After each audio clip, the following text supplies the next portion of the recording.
নমস্কার বন্ধুরা, কেমন আছেন আপনারা সবাই? আশা করছি সবাই খুব খুব খুব ভালো আছেন এবং আমিও বেশ ভালো আছি।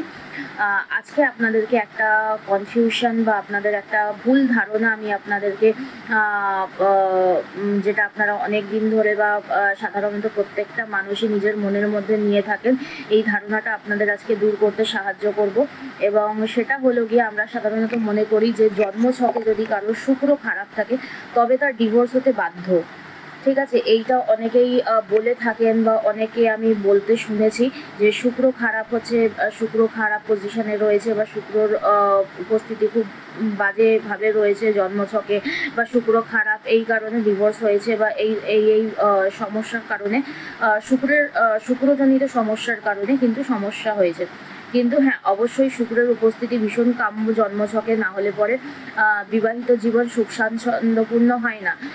বিবাহিত জীবন সুখী দাম্পত্য জীবন পেতে গেলে শুক্রের ব্লেসিংস অবশ্যই দরকার পড়ে। কিন্তু হ্যাঁ, সঙ্গে এটাও ঠিক যে আপনারা যারা যারা খেয়াল করেছেন কিনা আমি জানি না, যাদের যাদের জন্মছকে রবি এবং মঙ্গল, সান এবং মার্স, এই দুটো প্ল্যানেট যাদের সমস্যা দেয়, অর্থাৎ রবির আভিজাত্য বা রবির আত্ম অহংকার বা রবির ডমিনেন্স, এই জিনিসগুলো যদি সমস্যা যদি ক্রিয়েট করে বা সমস্যা যদি তৈরি করে কারোর দাম্পত্য জীবনে, তবেও কিন্তু সাংসারিক জীবন কিন্তু খারাপ হতে বাধ্য।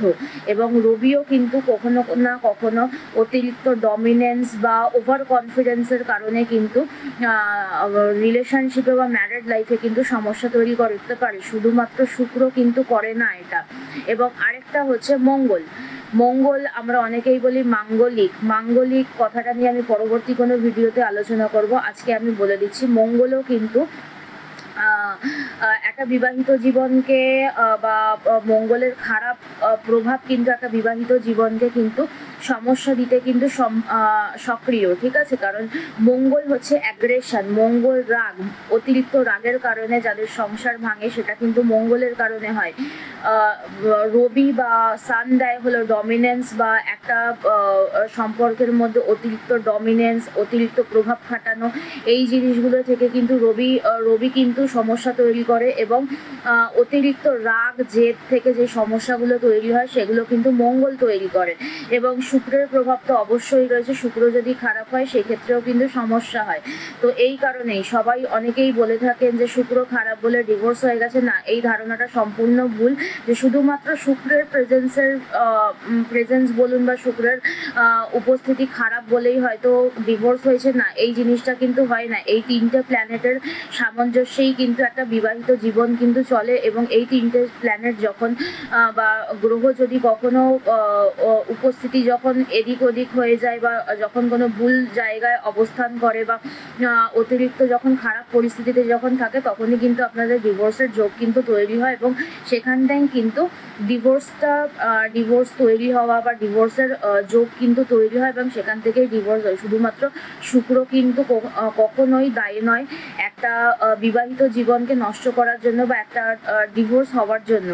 তো এটা আপনাদেরকে জেনে রাখতে হবে এবং এটা জানানো আমার কর্তব্য, তাই আমি আপনাদেরকে জানিয়ে দিলাম।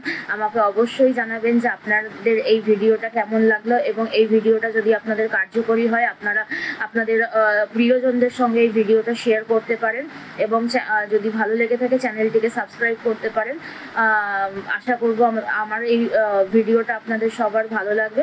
চলুন আবার পরবর্তী ভিডিওতে আপনাদের সাথে দেখা হবে এবং সেখানে আমি আরও নতুন নতুন টিপস শেয়ার করব। ততক্ষণ পর্যন্ত সবাই খুব ভালো থাকবেন, সুস্থ থাকবেন। নমস্কার।